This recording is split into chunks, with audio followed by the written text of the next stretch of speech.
Cell Health, reboot your body, omega-3 oil extracted from algae, strong heart, sharp mind, healthier you. మీరు అది చెప్పేదాకా మాకు తెలియదు ఈ స్పైనల్ ఇదంతా ఈ ఇష్యూ అంతా. బట్ ఎంత ఫిట్ గా ఉంటున్నారు? ఐ మీన్ ఏంటన్నా మీ డైట్, వర్కౌట్ ఎలా ఉంటది అసలు ఏంటి? యా ఈ ఏది అంటే లైఫ్ లో ఎన్ని అప్స్ అండ్ డౌన్స్ ఉన్నా నాతో కాన్స్టెంట్ గా నేను ఎప్పుడు వదలంది నా వర్కౌట్. ఇదివరకు నేను బంజారా లో ఉండేవాళ్ళం. సో రోజు మార్నింగ్ నేను కేబీఆర్ పార్క్కి వెళ్ళిపోయేవాడిని. ఈవినింగ్ నేను వెయిట్స్ లిఫ్ట్ చేస్తాను. So daily twice, 1 hour in the morning, 1 hour in the evening. Continuous అది ఒక ప్రాసెస్. అది నా లైఫ్ స్టైల్ అలవాటు అయిపోయింది. సో అది ఐ థింక్ అండ్ అన్ని సంవత్సరాల నుంచి చేస్తున్నాం కాబట్టి డైట్, డెఫినెట్లీ డైట్ అంటే basically calories is what you have to look in to. ఇది తిన్ను అది తిన్నాను ఏముండదు. డెఫినెట్లీ ఆయిల్ కానీ జంక్ ఫుడ్ కానీ అవన్నీ అవాయిడ్ చేస్తాం. కోల్డ్ డ్రింక్స్ తాగను ఇప్పటికీ లేదు, అసలు అలవాటు లేదు. So and no smoking. So ఇట్లాంటి కొన్ని హ్యాబిట్స్ మెయింటైన్ చేస్తూ, అంటే సరే మనకి రాలా, వచ్చాం, ఆడియన్స్ మనని యాక్సెప్ట్ చేశారు, కొన్ని మూవీస్ మనకి హిట్స్ ఇచ్చారు, గ్యాప్ వచ్చింది ఎక్కడో, చెప్పాను కదా అది కుదరలా. ఎవరో రీజన్స్, దానికి 100 రీజన్స్ ఉండొచ్చు. బట్ ఇప్పుడు మళ్ళీ అది కోవిడ్ దయవలనో ఏదైనా ఉండండి, ఇప్పుడు మళ్ళీ ఓపెన్ అప్ అయ్యింది. సో ఒక ధైర్యం, ట్రై చేస్తాం. అదృష్టం ఉంటే చూద్దాం, దేవుడి దయ, ఆడియన్స్ దయ, చూద్దాం. ఏంటన్నా మీ లైఫ్ ఫిలాసఫీ ఏంటి అసలు? దేన్ని ఫాలో అవుతారు? ఎక్కువ స్ట్రెస్ తీసుకోవద్దు, live and let live, stay away from negativity. కుదిరితే మంచిగా చెప్పు, లేకపోతే మూసుకొని ఉండు. Okay. So coming back to our Harudu, Om Harudu something, destroyer విషయానికి వస్తే, ఒకవేళ డీసీపీ శంకర్ అండ్ వెంకట్ ఎదురెదురు పడి ఒక కాఫీ షాప్ లో కాన్వర్జేషన్ పెట్టుకుంటే ఎలా ఉంటుంది ఆ conversation? It's quite different because out side I think I'm still soft emotional kind of person only. అంటే మాకు ఇప్పుడు సడన్ గా తీసుకొచ్చి మమ్మల్ని హీరో చేసాడు. అంటే నాకు ఈ రోజుకి I can't give an audition, ఇప్పటికీ ఇవ్వలేను నేను ఆడిషన్. బట్ అదే కాస్ట్యూమ్ వేసుకొని, మేకప్ వేసుకొని సెట్స్లో వెళ్ళి, అది మీరు 100 మంది ఉండే పబ్లిక్లో రోడ్ల మీద పెట్టండి, ఫస్ట్ షాట్ దానికి రెడీ అయిపోతాం. ఓకే. బట్ ఆడిషన్ ఇవ్వమంటే ఇవ్వలేము, అంటే సైకిల్ అలవాటు లేదు. అది ఆ కైండ్ ఆఫ్ ఫిల్మ్ మేకింగ్లో మేము రాలా. You are not an actor, అంటే అది ఒక పార్ట్, అది రియల్ లైఫ్ అని ఫీల్ అవుతారు అనమాట. కెమెరా చెప్పినప్పుడు అది లైఫ్ లో పార్ట్ అని చెప్పేస్తా ఉంటారు. ఆ స్క్రిప్ట్, ఆ క్యారెక్టర్ వచ్చేస్తాడు, ఆ కాస్ట్యూమ్ వేసుకొని, ఇంకా మేకప్ వేసుకొని, ఇంకా అది వచ్చేస్తుంది ఆటోమేటిక్. ఒకవేళ మీకు ఏదన్నా అథారిటీ చేతిలోకి వస్తే ఈ సొసైటీలో కానీ అండ్ సినిమా ఇండస్ట్రీలో కానీ దేన్ని డిస్ట్రాయ్ చేస్తారు? ఒక్కొక్క పాయింట్ చెప్పండి. డిస్ట్రాయ్ కంటే మనం క్రియేట్ చేయడంలో బిలీవ్ చేస్తాం. క్యారెక్టర్ గురించి అడుగుతున్నారు కాబట్టి డెఫినెట్లీ క్రైమ్ అగైన్స్ట్ ఉమెన్ చాలా కేర్ఫుల్ గా చూసుకోవాలి. అండ్ చాలా డిస్టర్బింగ్ గా ఉంటాయి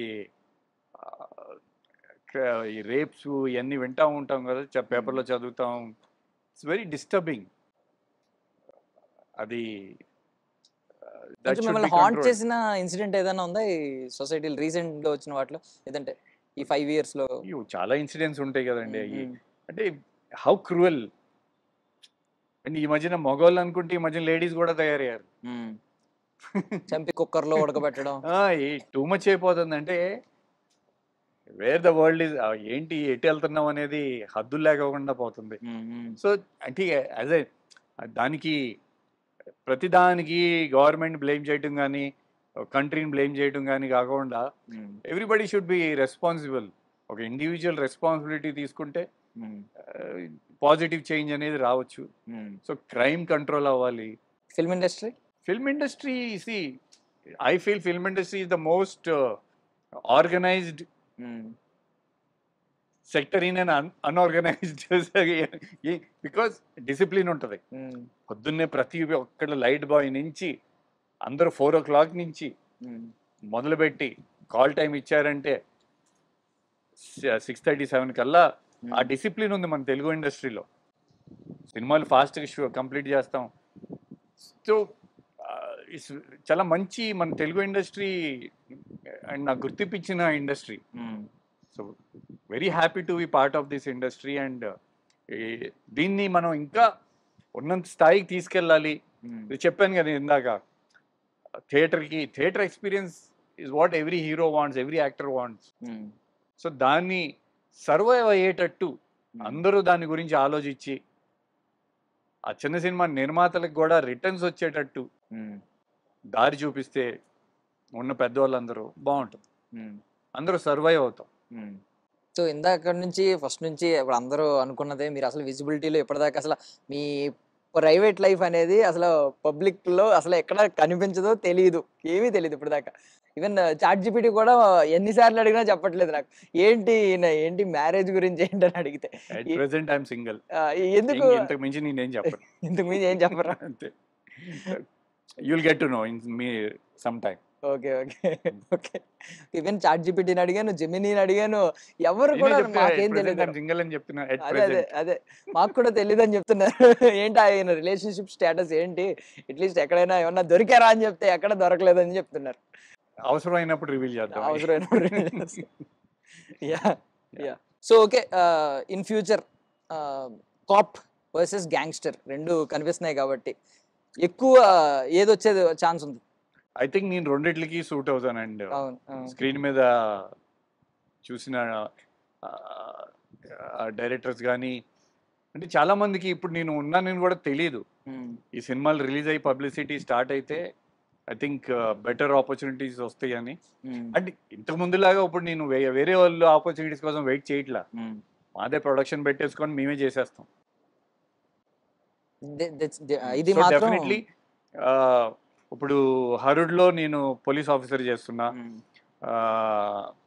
ఓజీలో gangster backdrop and gangster role అది, రామ్ బజరంగ్లో అది విలేజ్ బేస్డ్ నెగిటివ్ రోల్ అది, ఇంకో 4 సినిమాల్లో అది ఒక పొలిటీషియన్ పాజిటివ్ నెగిటివ్ టచ్ ఉన్న రోల్. సో అన్ని రోల్స్ ఎక్స్ప్లోర్ చేస్తున్నాం. మళ్ళీ అన్నయ్యతో కలిసి యాక్ట్ చేయాలి, పెద్ద అన్నయ్యతో కలిసి అని ఏమన్నా అనిపిస్తుంది? పిలవాలే కానీ ఇప్పుడు పరిగెత్తుకొని వెళ్ళిపోతాం. ఆల్మోస్ట్ ఒక 20 years అయిపోయింది కదా, 25 years దాకా అయిపోయింది ఇప్పుడు. అన్నయ్య ఐ థింక్ ఇయర్ కంప్లీట్ అయితే 25 years అయిపోతుంది అన్నయ్యకి. ఆయన కలిసి కూడా చాలా రోజులు. అంటే ఇదివరకు ఈజీగా ఉండేది, ఆయన తర్వాత పాలిటిక్స్ లోకి వెళ్ళటం, ఆయన బిజీ అయిపోవటం, కలిసి కూడా చాలా రోజులు అయింది. బట్ ఈ ప్రీ రిలీజ్ ఈవెంట్ కి దేనికి ఏమైనా ఎవరినైనా పిలిచే అవకాశం ఏమైనా ఉంటుందా? ఎవరిని ఇబ్బంది పెడుతున్నా నాకు ఇష్టం లేదండి. వాళ్ళందరూ బిజీగా ఉంటారు, మనం మళ్ళీ అడిగి నో చెప్పించుకుంటూ ఎందుకు. ఎవరు అట్లీస్ట్ వాళ్ళతో ఒక ట్రైలర్ లాంచ్ చేయించడం, డెఫినెట్లీ ఐ థింక్ చూపించడం. వాళ్ళ దగ్గరికి వెళ్ళేసి ఒక 5 minutes ఇవ్వమంటే ఎవరైనా టైం ఇస్తారు. బట్ వాళ్ళు మన కోసం స్పెషల్ గా వచ్చి ఒక 2 hours ఇవ్వాలంటే I don't think. See everything, let's be open.